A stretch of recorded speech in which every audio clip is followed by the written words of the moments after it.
Welcome back to Do It Yourself.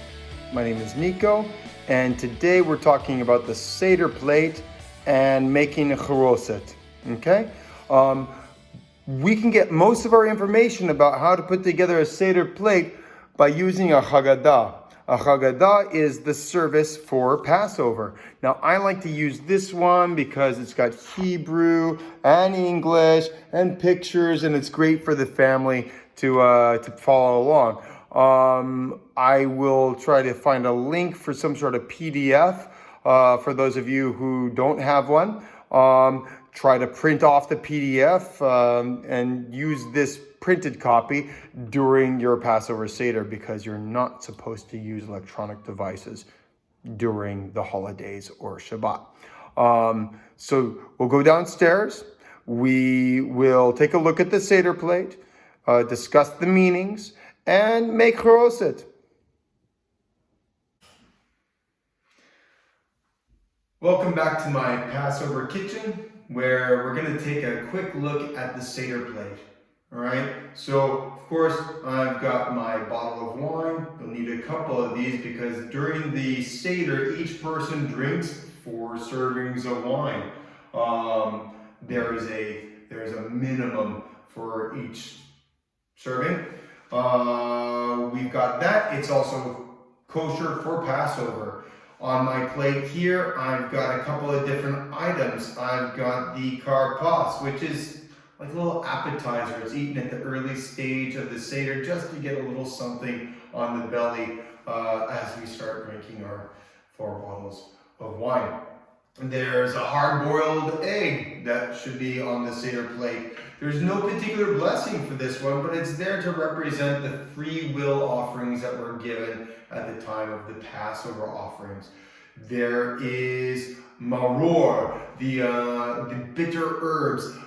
A lot of people use horseradish. It can be anything that's bitter. I prefer rucola or rocket in English, right? So it's a sharp, bitter flavor and represents the bitterness of our life of our father's life in Egypt during their slavery.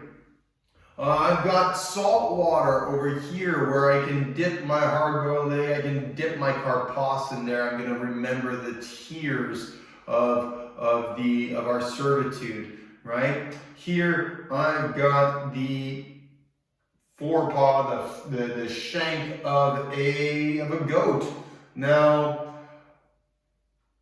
this is supposed to recall the Passover sacrifice. If you're good friends with a kosher butcher, because it has to come from a kosher slaughter animal. You can't use anything that was from an animal that wasn't slaughtered in the kosher way. So if you're good friends with a kosher butcher, you might be able to get our hands on one of these. Or if you slaughter your own animals, you'll probably be able to keep one of these. I just kept this in the freezer. Now, kosher slaughter is a do-it-yourself video at the next level. We'll be talking about that much later. However, there's a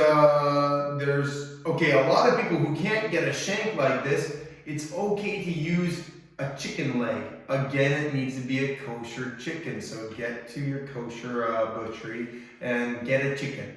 If you can't get one because of the current situation, okay, you don't have it. Try to remember it in some other way. But there you go.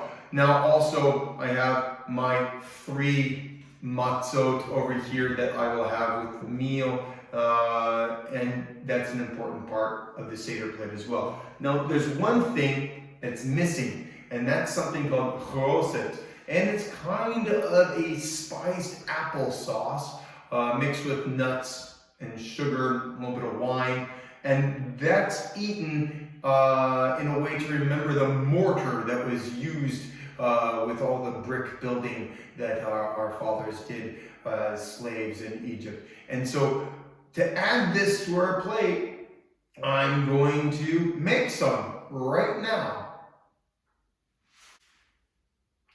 Okay, so here are all the things that I need to make charoset. I've got 3 apples that I've already peeled. I like Fuji because they're nice and sweet.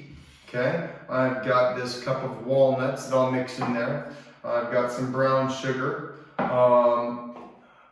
Most people use cinnamon. My wife hates cinnamon, so I just crush up some clove and I'll throw that in there too. And it's just going to take a dash of this sweet red wine. You can probably find some sort of Manischewitz or something like this at the local grocery store in America. I don't use that for kiddish because, well, I don't like to drink sweet wine. But this is actually a great juice that will be good for the kids to drink for their 4 servings of wine throughout the meal. And it will go nicely in the Charoset. Now, people talk about chopping up and dicing apples. My trick is to use a grater, and I use the big holes on the grater, and I'm just going to take my apples right in here and just start going away. And you'll be surprised how quickly this apple is turned into tiny little pieces just by using the grater. And after I've grated all these 3 apples, I can add my spices, my wine,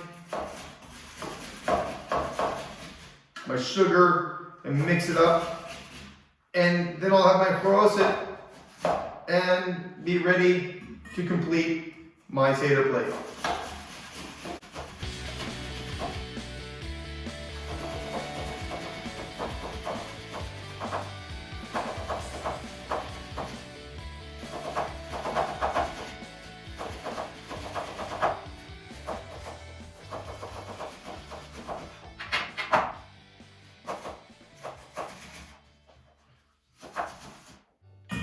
It's 2, and this is 3.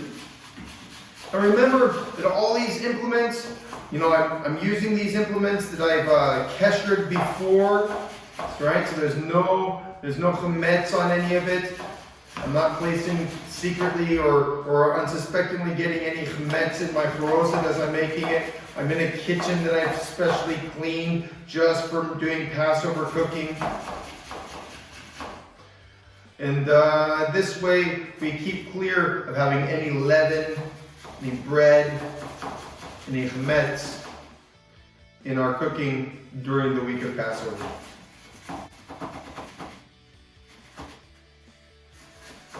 Be careful not to grate your fingers.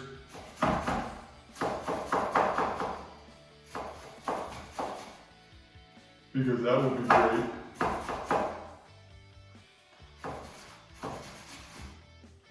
Okay. So I've got my 3 apples in there.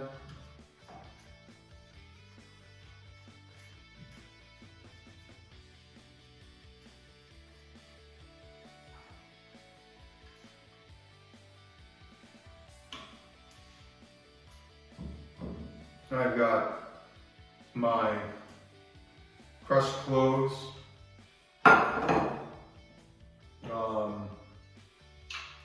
my nuts, brown sugar,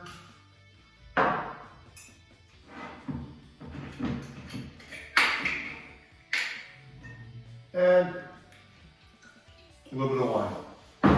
This, we just mix it all up.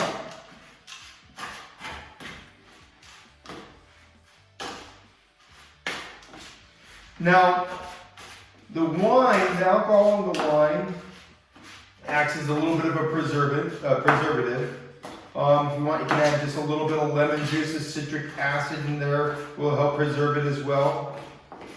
But for me, this is my Charoset. I'm pretty much done. This is about all it takes, and I will eat this with my family the first days of Passover. It usually runs out 2 or 3 days into the holiday. But you have enough for both the first night and the second night Seder. And there you go. And now I can reclaim my Seder plate.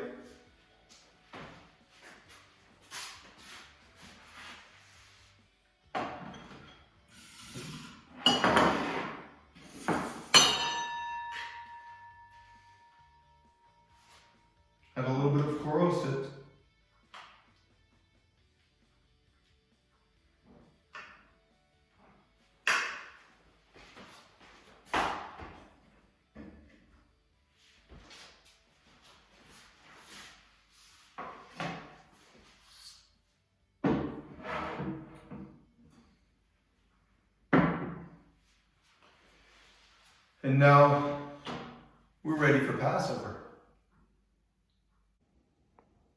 Okay, so it's not that tough making charoset, and collecting the things that we need for the Seder plate shouldn't be too tough. The one thing that might be a little difficult is getting some sort of leg bone, like a chicken leg or a goat leg in my case. But it should be simple to get it all together. Making charoset is quick and easy, and that's that. Just a quick note, I'm not precise about my charoset recipe. There are lots of recipes online that you can find. There's no particular rule about one or the other. Replace walnuts with almonds or whatever, or leave the nuts out if there's an allergy. Like I said, my wife doesn't like cinnamon, so I replace it with clove. That's all fine. But yeah, that's the Seder plate. That's charoset, and we're getting very close here. Have a happy Passover, and we'll see you next time on Do It Yourself when we'll talk about our final preparations for Passover night.